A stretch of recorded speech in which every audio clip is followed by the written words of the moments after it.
Hi friends, இன்னைக்கு காலையிலே வந்து செம்ம கிரேவிங்ஸாக இருந்துச்சு. 65 நாள் மேலே ஆயிடுச்சு. சரி, இன்னைக்கு ஒரு நாள் சீட் டே எடுக்கலாம்னு சொல்லிட்டு, இன்னைக்கு கொஞ்சம் விருப்பமானதாக சாப்பிட்டுக்கலாம்னு சொல்லிட்டு முடிவு பண்ணிட்டேன். ரொம்ப வெளியில இல்லை, ஜங்க் ஃபுட்லாம் இல்லை, வீட்டிலேயே செஞ்சு ஏதாவது சாப்பிட்டுக்கலாம்னு சொல்லிட்டான். காலையிலே வந்து மரவள்ளி கிழங்கு வச்சுட்டேன். எப்போவுமே ஒரே மாதிரி தான் சாப்பிட்றோம்.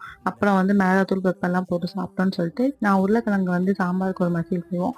சரி, அது மாதிரி இதை ட்ரை பண்ணுவோன்னு சொல்லிட்டு அப்படியே வெங்காயம் வெட்டி போட்டு பூண்டு நல்லா இடிச்சு போட்டேன். அப்புறம் வந்து கியூப் கியூப்பாக கட் பண்ணதை போட்டுட்டு, கொஞ்சம் பெப்பரு, அப்புறம் வந்து மஞ்சத்தூள், மிளகாத்தூள்லாம் போட்டுட்டு கொஞ்சம் தேங்காய் துருவி போட்டு சேர்த்துட்டேன். நல்லா சூப்பராக இருந்துச்சு. அதான் மதியானம் வந்து சாப்பிட்டேன்னா. அப்புறம் வந்து சரி, ஓகே, இன்னைக்கு கேசரி சாப்பிட்ருவோம் சீட்டையான்னு சொல்லிட்டு. அதுவழி கொஞ்சம் ஹெல்த்தியாக தான் சாப்பிட்டோம். சரி, வந்து கேசரி ஸ்வீட் சாப்பிட்ருவோம்னு சொல்லிட்டு பார்த்தா வந்து கேசரி பொடிலாம் இல்லை. சரி, ஃப்ரூட் கேசரி பண்ணுவோம்னு சொல்லிட்டு டூட்டி ஃப்ரூட்டிலாம் இருந்துச்சு. அதை அப்படியே போட்டுட்டு, எனக்கு வந்து ஹாஸ்டல் டைம் நான் சாப்பிட்ருக்கேன், நல்லாயிருக்கும். அப்படியே செஞ்சு சாப்பிட்டாச்சு. இன்னைக்கு வந்து சூப்பராக முடிஞ்சிருச்சு. நாளைக்கு பார்க்கலாம். பாய்.